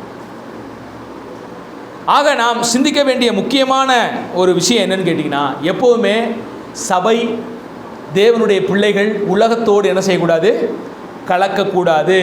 இதைத்தான் நம்ம ரோமரின் புத்தகம் 12ஆம் அதிகாரத்தில் வாசிக்கிறோம். நீங்கள் உலகத்தோடு ஒத்து வேஷம் தெரியாமல் தேவனுக்கு பிரியமானது பரிபூர்ணமான சித்தம் எதுவென்று பார்த்து நீங்கள் அதில் என்ன செய்யணும்.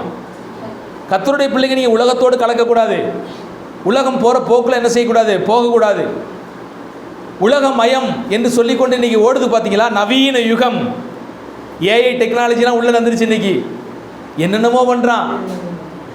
எங்கேயோ இருந்துட்டு ஒரு கிழவன் தான் நல்ல வாலிபர் மாதிரி வாய்ஸை மாற்றி ஃபோட்டோவை காமிச்சு எத்தனையோ பெண்கள் இன்றைக்கி ஏமாற்றிட்டு இருக்கிறான்.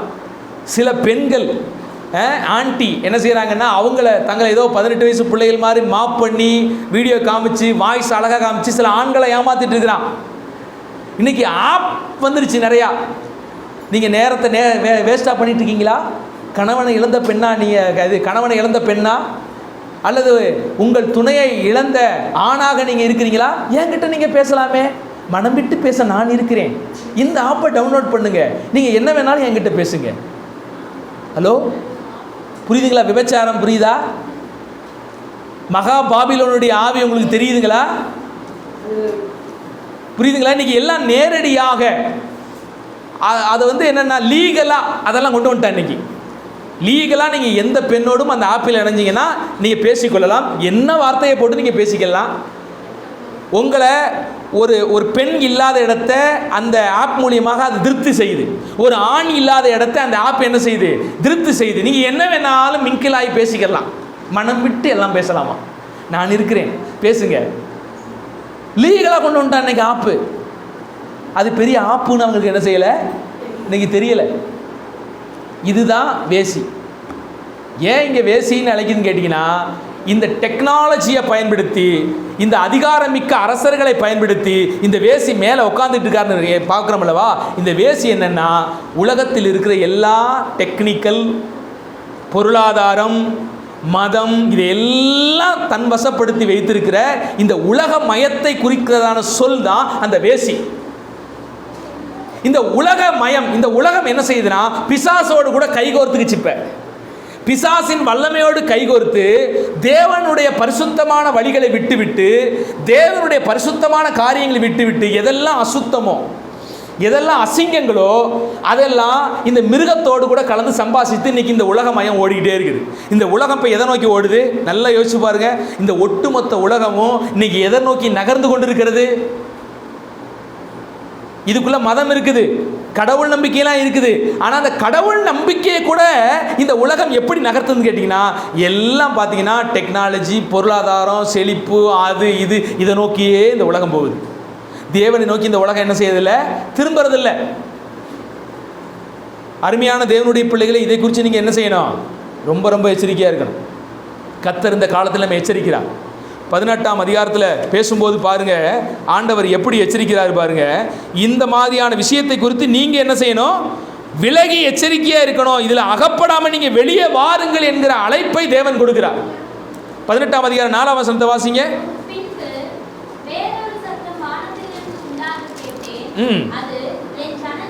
என் ஜனங்களே, நீங்கள் அவளுடைய பாவங்களுக்கு உடன்படாமல் அவளுக்கு நேரிடுகிற வாதையிலே நீங்கள் அகப்படாமலும் அவளை விட்டு வெளியே வாருங்கள். கர்த்தர் இன்னைக்கு சபையை பார்த்து சொல்ற வார்த்தை என்னன்னா, இந்த உலகம் ஒன்றை நோக்கி ஓடிக்கொண்டே இருக்கிறது. இந்த வேசித்தனம் பண்ணி கடவுளை விட்டு விட்டு இந்த உலகத்தினுடைய அத்தனை வல்லமைகளும் ஒன்றை நோக்கி ஓடிக்கொண்டே இருக்கிறது. அவன் போற பாதையில் நீ என்ன செஞ்சிடாத, போகாத, வெளியே வா. நீ தனித்து வாழ பிறந்தவன், நீ பிரித்தெடுக்கப்பட்ட வாழ்க்கை வாழும்படி அழைக்கப்பட்டவன். உலகத்தோடு கூட ஓடிடாத. இன்றைக்கி நம்ம சில நல்ல டெக்னாலஜிகளை பயன்படுத்துகிறோம், நன்மைக்காக அதை யூஸ் பண்ணுறோம், அது தப்பு இல்லை. ஆனால் உலகம் அதை எப்படி பயன்படுத்துது? தப்பாக பயன்படுத்துது அல்லவா? அந்த போக்கிலே நாம் போயிடக்கூடாது. உலகம் எந்த பார்வையில் ஓடிக்கொண்டிருக்கிறதோ அப்படிப்பட்ட ஒரு போக்கை தேவனுடைய பிள்ளைகளை நாம் என்ன செய்யக்கூடாது? ஆண்டவர் வெளியே வா என்று அழைக்கிறார். இன்னைக்கு நீங்கள் சபைகள்லேயே பாருங்களேன், சபைன்னு சொல்லப்படுது இல்லை, இன்னைக்கு இந்த உலக மயத்தை என்ன செஞ்சுட்டான்? சபைகள் இன்னைக்கு பரிசுத்தம் இருக்கிறதா? பரிசுத்த வாழ்க்கையை முக்கியத்துவப்படுத்துகிற காரியங்கள் இருக்கிறதா? இல்லை. அவங்களாம் பார்த்தீங்கன்னா தங்களை சந்தோஷப்படுத்திக் கொள்ளும்படியாக இன்னைக்கு சபையில் கூடுறாங்க. நவீன ரகமான இசை, மனதை மயக்குகிற சில அப்படியே அட்ராக்ஷனான சில காரியங்கள், போதனை கூட இன்னைக்கு பார்த்தீங்கன்னா நவீன யுகமாக மாறிவிட்டது. வேதத்தினுடைய வசனங்களை வைத்து வேதத்தினுடைய காரியங்களை நேர்மையாக அவர்கள் இன்னைக்கு பிரசங்கிக்கிறது இல்லை. நான் அநேக பிரசங்கியாருடைய பிரசங்கத்தை பார்க்கிறேன். அவங்க என்னமா செய்கிறாங்க? ஏதோ ஆப் டவுன்லோட் பண்ணி வச்சுக்கிறாங்க, சிறுகதைகள், சில காரியங்களை எல்லாம் டவுன்லோட் பண்ணி வச்சுக்கிறாங்க. அதில் ஏதாவது ஒரு கதையை கேட்பது, அந்த கதையை வைத்து சம்பந்தம் இல்லாமல் ஒரு வசனத்தை ஒப்பிட்டு பிரசங்கத்தை முடித்து விடுவது. இன்றைக்கி பெரும்பான்மையான பிரசங்கங்கள் இப்படி தான் இருக்குது. நீங்கள் நல்லா நோட் பண்ணி பாருங்கள். இன்றைக்கி பிரபலமான பெரிய பணக்கார சபைகள் என்று தங்களை அழைத்துக் கொள்கிற சபையில் பிரசங்கிக்கிற பிரசங்கிமார்களை பாருங்களேன், அவங்கக்கிட்ட பியூரான சத்தியமே இருக்காது. அவங்க ஏதோ ஒரு உலகத்தில் மற்றவன் இன்றைக்கி பட்டிமன்றம் நடத்தும் போது சில கதை சொல்கிறாங்க பார்த்தீங்களா, அந்த மாதிரி ஒரு குறிப்பிட்ட கதை எடுத்துக்குவாங்க. அந்த கதைக்கு நிறைய மேக்கப் பண்ணி அதில் சில 2 வசனங்களை தேவையில்லாமல் அதுக்குள்ளே சொருவி அந்த வசனங்களை வச்சு மோட்டிவேஷன் பிரசங்கிகளை பண்ணுவாங்க. மோட்டிவேஷனாக உங்களை உற்சாகப்படுத்துகிற மாதிரி, உங்களை நல்லா நீ கவலைப்படாத, வாழ்க்கையில் முன்னேறிடுவ, நீ இப்போ ரொம்ப கஷ்டப்பட்டு நிற்கிறியா, இல்லை இல்லை இல்லை உன் வாழ்க்கை ஆண்டரை அடுத்த ஸ்டெப்புக்கு கொண்டு போவார். அதுக்கு ஒரு கதை, ஏதாவது ஒரு கதையை சொல்லி சம்மந்தம் இல்லாமல் சில வசனங்களை ஒப்பிட்டு இது போன்ற பிரசங்கங்களை தான் இன்றைக்கி பெரும்பாலான சபைகளில் நீங்கள் பார்க்க முடியுது. அன்னைக்கு பவுல் பிரசங்கித்தது போல, பேதுரு பிரசங்கித்தது போல, இயேசு கிறிஸ்து பிரசங்கித்தது போல, உண்மையான சத்தியங்களை மிஷனரிகள் பிரசங்கித்தது போல இன்றைக்கு யாரும் என்ன செய்யறதில்ல? சபைகளில் பிரசங்கிக்கிறது இல்லை. மக்களும் இன்னைக்கு அந்த மாதிரி பிரசங்கத்தை தான் விரும்ப ஆரம்பிச்சிட்டான். அன்னைக்கு எதுக்குங்க போட்டுட்டு அக்கப்பூர் பண்ணிட்டு இருக்கீங்க? விளக்கம் கொடுக்குறேன், அது கொடுக்குறேன், இது கொடுக்குறேன், சத்தியம் சொல்கிறேன், ஆண்டுக்கு பிரியமாக வாழணும், பரிசுத்தமாக வாழணும், நேர்மையாக வாழணும், கடைசி காலத்தில் எச்சரிக்கையாக விழிப்புணர்வு, இதெல்லாம் வேணாங்க. மோட்டிவேஷன் பண்ணுங்க.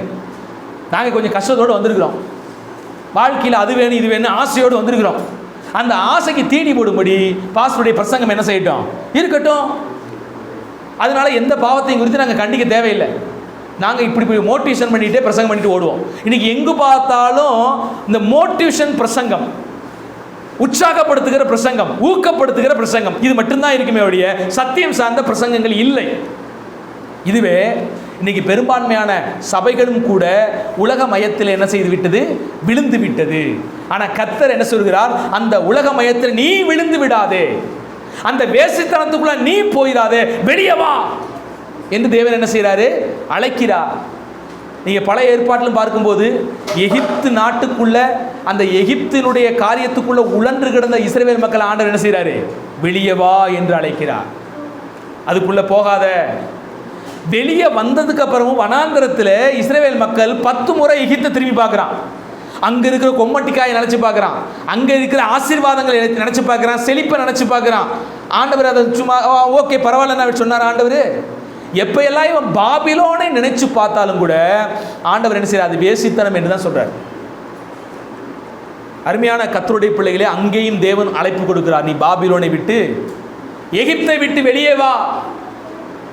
ஆண்டவர் அங்கேயும் அழைக்கிறார், நீ எகிப்தை விட்டு வெளியே வரணும். பாபிலோனுக்குள்ள அடிமையா போகும்போது இஸ்ரவேல் ஜனங்களை ஆண்டவர் என்ன செய்கிறார்? வெளியே வா என்று அழைக்கிறார். கர்த்தர் இன்றைக்கும் கூட திருச்சபையை பார்த்து இந்த உலக மயத்தை விட்டு நீ என்ன செய்ய? வெளியே வா. எனக்கு விரோதமான வழிகளை விட்டு வெளியே வா. இன்னைக்கு இந்த உலகம் தேவனுக்கு விரோதமான வழிகளில் என்ன செய்யுது? ஆவலாய் சென்று கொண்டிருக்கிறது. அந்த வழிகளை விட்டு தேவன் வெளியே வரும்படி என்ன செய்கிறாரு? அழைக்கிறார். நம்முடைய ஆராதனை முறைமைகள் உலகமகமாக இன்னைக்கு மாறிக்கொண்டு வருகிறது அநேக சபைகளிலே. அதை விட்டு வெளியே வரும்படி தேவன் அழைக்கிறார்.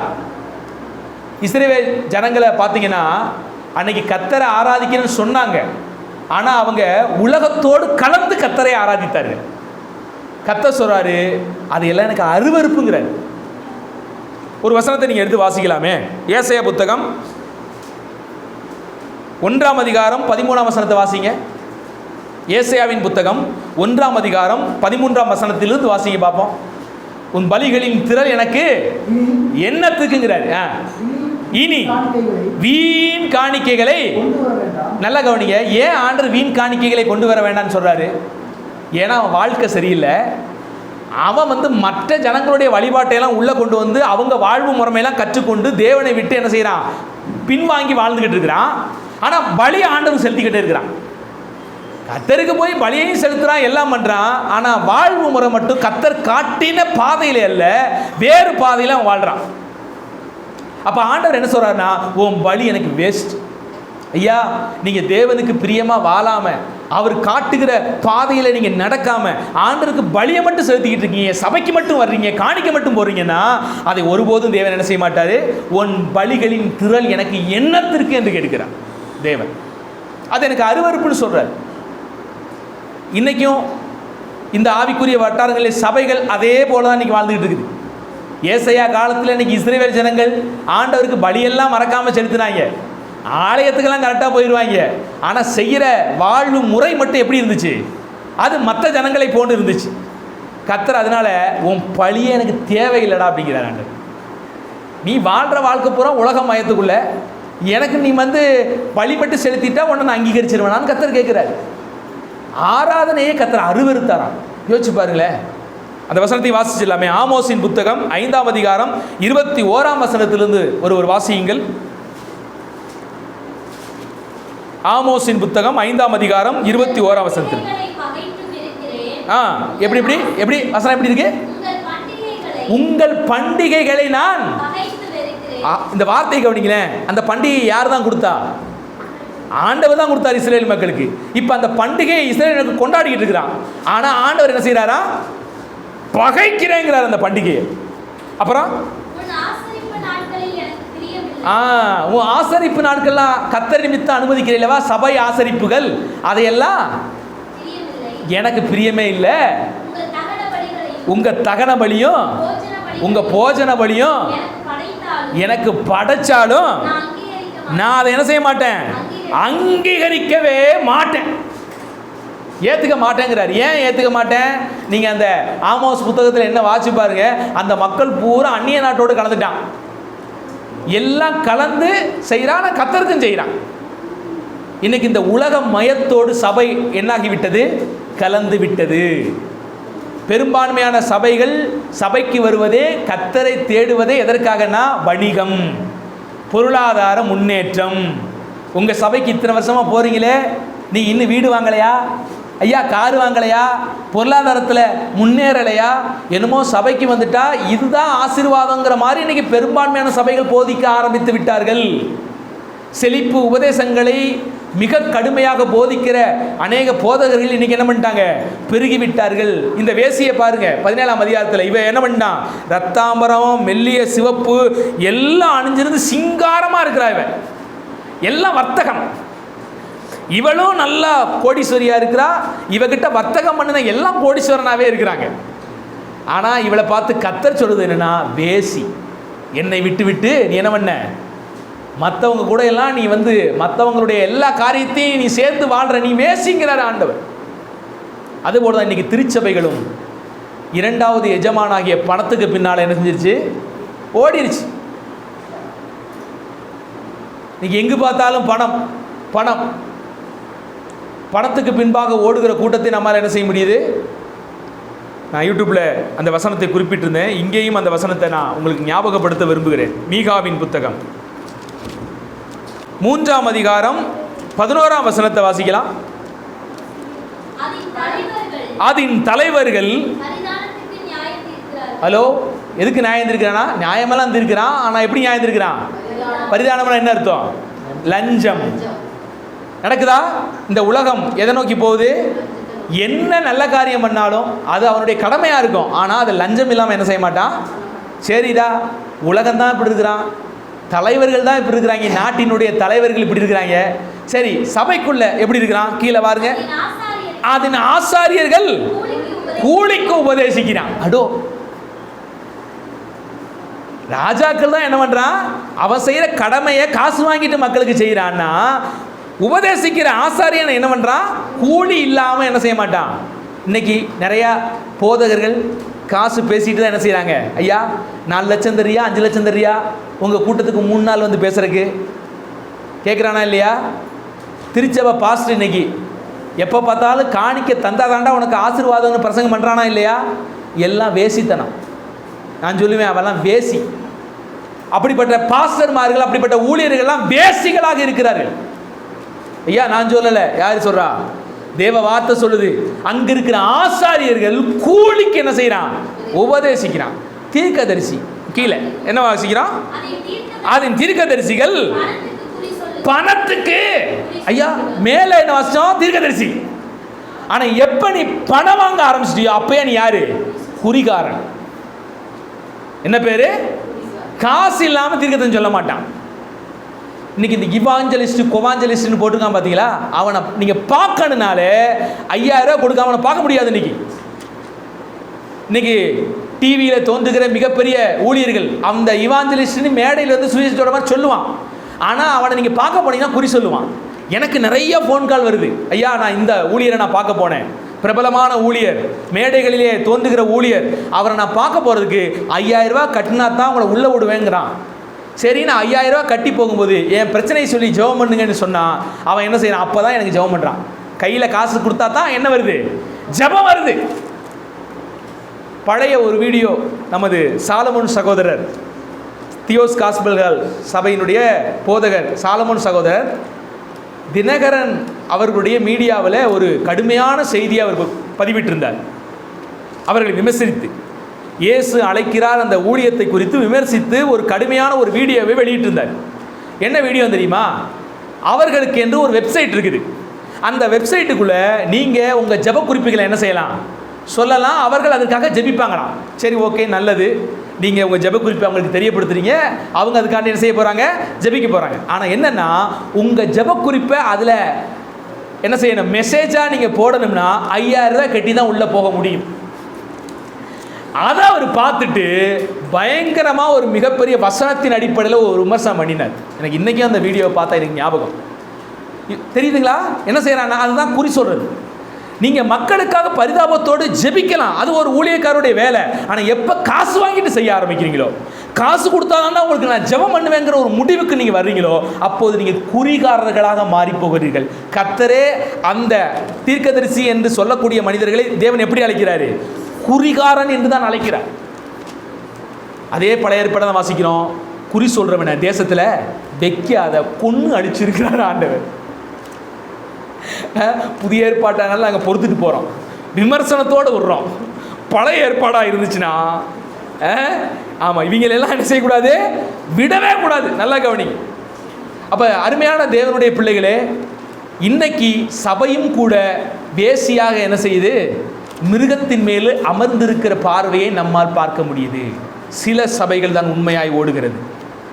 சில சபைகள் தான் கர்த்தரை தங்கள் தலைமைத்துவம் வைத்து கர்த்தருடைய வார்த்தை முன்வைத்து ஓடுகிற சபைகள் சில சபைகள். பெரும்பான்மையான இன்றைக்கு சபைகள் மிருகத்தின் மேல் அமர்ந்திருக்கிற வேசியாகவே செயல்படுகிறது. அந்த சபையினுடைய போதகருக்கு தேவையெல்லாம் காசு, வணிகம்தான். ஜெபம் செய்ய வேண்டும் என்றால் அவருக்கு காசு, உபதேசிக்க வேண்டும் என்றால் காசு. உலகத்தினுடைய அரசர்கள் தான் பரிதானம் வாங்கி கொண்டு நீதியை செய்வார்கள் என்றால் இன்னைக்கு சபையும் என்ன செய்து அதே நிலையில் தான் இருக்கிறது. தேவன் அப்படிப்பட்டவர்களை எப்படி சொல்றாரு? வேசி என்று அழைக்கிறார், விபச்சாரம் என்று அழைக்கிறார். இஸ்ரவேல் ஜனங்கள் தன்னுடைய ஜனங்களாக இருந்த பொழுதும் அவர்களை தேவனுடைய வார்த்தை விட்டு எப்போதெல்லாம் பிரிந்து வேறொரு மார்க்கத்தின் வழியே போறாங்களோ அப்பெல்லாம் இஸ்ரவேல் மக்களையும் பார்த்து ஆண்டவர் எப்படி தான் அழைக்கிறாரு? வேசி என்று தான் அழைக்கிறார். ஸோ கடுமையான நியாய தீர்ப்பு இந்த வேசிக்கு சம்பவிக்கிற விஷயத்தை நம்ம என்ன செய்ய முடியுது? பார்க்க முடியுது. கடைசி நாட்களில் இது நிகழப்போகுது. இந்த ஒட்டுமொத்த உலக அமைப்புகள், உலக வர்த்தகங்கள் எல்லாம் ஆண்டவர் ஒரு இமைப்பொழுதிலே தீயிட்டு கொளுத்த போகிறார். அவைகள்லாம் விழப்போகிறது. அப்போது இதனிடத்தில் வர்த்தகம் செய்த எல்லாரும் என்ன செய்ய போகிறாங்க? மாரடித்து அளப்புறாங்க. ஒரு நிமிஷத்தில் இதெல்லாம் அழிஞ்சு போச்சு, ஐயோ மகா பாபிலோன் விழுந்தது விழுந்தது என்று சொல்லுகிற சத்தம் வரப்போகுது. ஒட்டுமொத்த உலகமும் ஸ்தம்பிக்க போகிறது. அது நடக்க போகிறது. அதை நோக்கி இந்த உலகம் என்ன செய்து கொஞ்சம் கொஞ்சமா கொஞ்சம் கொஞ்சமாக அதை நோக்கி நகர்ந்து கொண்டிருப்பதை உங்களால் என்ன செய்ய முடியும்? அறிய முடியும். அருமையான கர்த்தருடைய பிள்ளைகளே, தேவனுடைய வார்த்தையிலே நிலைச்சு நிற்கிற மனுஷன் தான் கடைசி வரைக்கும் என்ன செய்வான்? நிலைச்சு நிற்பான். உலக வர்த்தகத்தோடு கைகோர்த்து ஓடும்போது அது ஒரு இமைப்பொழுதிலே சரிந்து விழப்போகிற நாட்கள் சமீபித்து இருக்கிறது என்பதை மறந்து விடாது. நம்முடைய ஆராதனைகள் தேவன் காட்டின பாதையிலே இருக்க வேண்டும். ஆண்டவர் ஒவ்வொன்றையும் வேதத்திலே நமக்கு அழகாக வெளிப்படுத்தி இருக்கிறார். நீ ஆசரிப்பு கூடாரத்தை கட்டினாலும் சரி, தேவாலயத்தை கட்டினாலும் சரி, உனக்கு காண்பிக்கப்பட்ட பிரகாரம் தான் நீ செய்யணும். எக்ஸ்ட்ரா நீ எதையும் என்ன செய்யக்கூடாது. மலையிலே உனக்கு என்ன காண்பிக்கப்பட்டதோ அந்த ஸ்ட்ரக்சரில் தான் ஆசரிப்பு கூடாரம் செய்யணும். சாலமோன் தேவாலயத்தை கட்டார். ஆசரிப்பு கூடாரம் எப்படி கட்டப்பட்டுச்சோ அதே மாடலில் தான் அந்த தேவாலயம் கட்டப்பட்டுச்சு. கர்த்தர் தம்மை எப்படி ஆராதிக்க வேண்டும் என்பதை பிரமாணமாக கொடுத்திருந்தார். அந்த ஆராதனை தான் தேவன் அங்கீகரிப்பார். புதிய ஏற்பாட்டிலே ஆவியோடும் உண்மையோடும் அப்படி தான் கர்த்தரை ஆராதிக்கணும், ஆவியோடும் உண்மையோடும். ஆனால் இன்றைய ஆராதனைகள் நவீன யுகமாக என்ன செய்து மாறிவிட்டது, உலகத்தோடு கலந்து விட்டது. எங்கு பார்த்தாலும் பொருளாசைகள், செழிப்புகள். கேட்கிற மக்களும் அந்த ஆடம்பரம் பொருளாசை தான் விரும்புகிறாங்க. போதிக்கிற போதகர்களும் அந்த ஆடம்பரம், உலகமயம், வேசி கடந்து போயிடுச்சு. நாம் இந்த நாளில் எச்சரிக்கையாக இருக்கணும். அதான் கர்த்தர் சொல்றார், நீ அவங்களோட என்ன செய்யக்கூடாது, கலக்காத, அவர்களை விட்டு வெளியே வா என்று தேவன் அழைக்கிறார். அப்ப முக்கியமா ரட்சிப்பு என்கிற அந்த அந்த அந்த சொல்லினுடைய அர்த்தம் என்ன தெரியுமா? நீங்கள் ஒன்றை விட்டு வெளியே வருவது தான் மீட்பு. நிறைய போதகர்கள் இதை மறைக்கிறான். ரட்சிப்பு இலவசம் தான்யா, ஆனால் உன்னை மறந்துடாத, நீ ஒன்றை விட்டு வெளியே வருவது தான் ரட்சிப்பு. எப்போது எகிப்தை விட்டு இஸ்ரவேல் வந்ததோ அதுதான் ரட்சிப்பு. நீ எகிப்துக்குள்ளேயே இருக்கிறத ஆண்டவர் என்னைக்கே ரட்சிக்கப்படாது அப்படின்னு சொல்ல மாட்டாரு. பாபிலோனை விட்டு எப்போ வெளியே வர்றோமோ அதுதான் ரட்சிப்பு. பாபிலோனுக்குள்ளே நீ இருந்துக்கிட்டு நீ ரட்சிக்கப்பட்டவன் என்ன செய்ய முடியாது, சொல்ல முடியாது. அப்போ இந்த உலகத்தை விட்டு, உலக வழிபாடுகளை விட்டு, இந்த உலகம் எதை நோக்கி போய்கொண்டிருக்குதோ அருவருப்புகளை விட்டு நீ வெளியே வராமல் நீ ரட்சிக்கப்பட்டவன் என்று என்ன செய்ய முடியாது, சொல்ல முடியாது. உங்கள் வாழ்க்கையும் என் வாழ்க்கையும் இன்னைக்கு உலகம் ஒட்டிக்கிட்டு இருக்கா? யோசிச்சு பாருங்கள், தற்பரிசோதனை செய்து பாருங்கள். நீங்கள் உலக மயத்தை விட்டு வெளியே வந்திருக்கிறீர்களா? தேவனுடைய ஆளுகைக்குள் நீங்கள் இருக்கிறீர்களா? தேவனுடைய வார்த்தைக்கு முழுமையாய் கீழ்ப்படிந்து இருக்கிறீர்களா என்பதை இன்னைக்கு நம்ம என்ன செய்யணும், சிந்திச்சு பார்க்கணும். நம்முடைய நிலைப்பாடு எதுவாக இருக்கிறது? கர்த்தரையே நம் நம்பிக்கையாக கொண்டிருக்கிறோமா, அல்லது பொருட்கள் மேலும் ஆடம்பர வாழ்க்கையின் மீதும் நம்முடைய எண்ணங்களை வைத்து அதற்காக கிறிஸ்துவை தேடுகிறோமா? உலக ஆசீர்வாதங்களுக்காக கிறிஸ்துவை தேடுகிறோமா, அல்லது கிறிஸ்துவுக்காக கிறிஸ்துவை தேடுகிறோமா? நம்முடைய மணவாளன் தேவன்.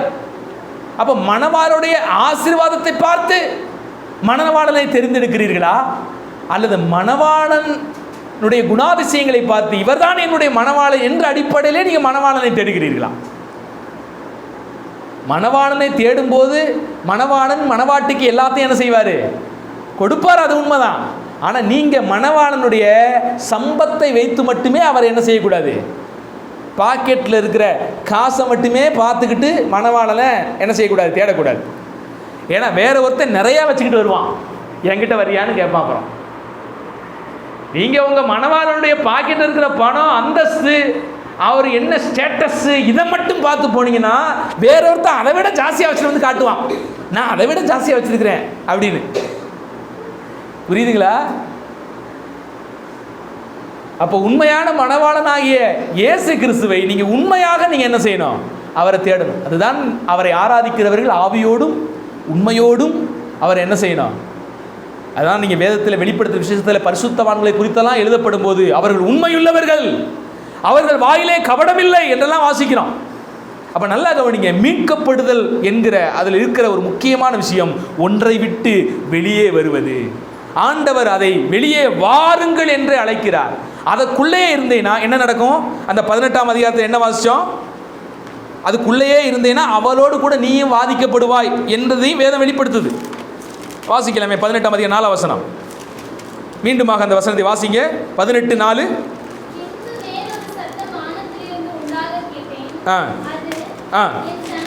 என் ஜனங்களே, வானத்திலிருந்து சத்தம் வருது, என் ஜனங்களே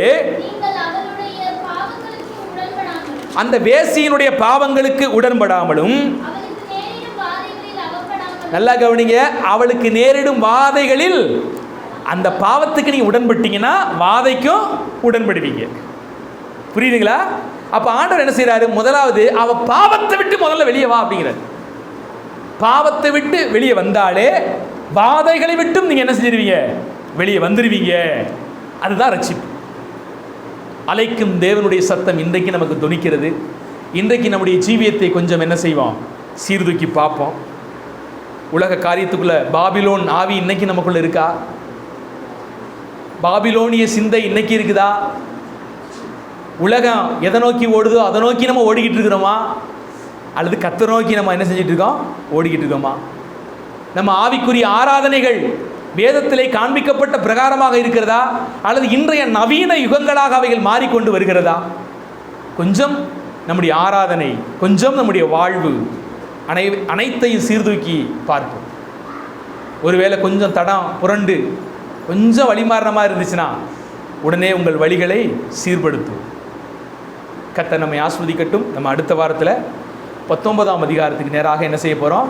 கடந்து போக போகிறோம். கிளைமேக்ஸை நெருங்கிக்கிட்டே இருக்கிறோம். இன்னும் கொஞ்சம் இன்னும் ஒரு எத்தனை அதிகாரம் இருக்குது? இன்னும் ஒரு 3 அதிகாரங்கள் இருக்கிறது. அது நம்ம எப்படி முடிக்கிறோன்னு, ஒரு வாரத்தில் முடிக்கிறோமா 2 வாரத்தில் முடிக்கிறோமான்னு எனக்கு தெரியாது. சில வேறங்களில் அது 4-5 வாரங்கள் கூட கடந்து போகலாம். நம்ம மற்ற காரியங்களும் அடுத்த வாரங்களிலே நாம் என்ன செய்வோம்? சிந்திப்போம். கர்த்தர் நம்மை ஆசீர்வதிக்கட்டும். நாம் ஜெபிக்கலாம்.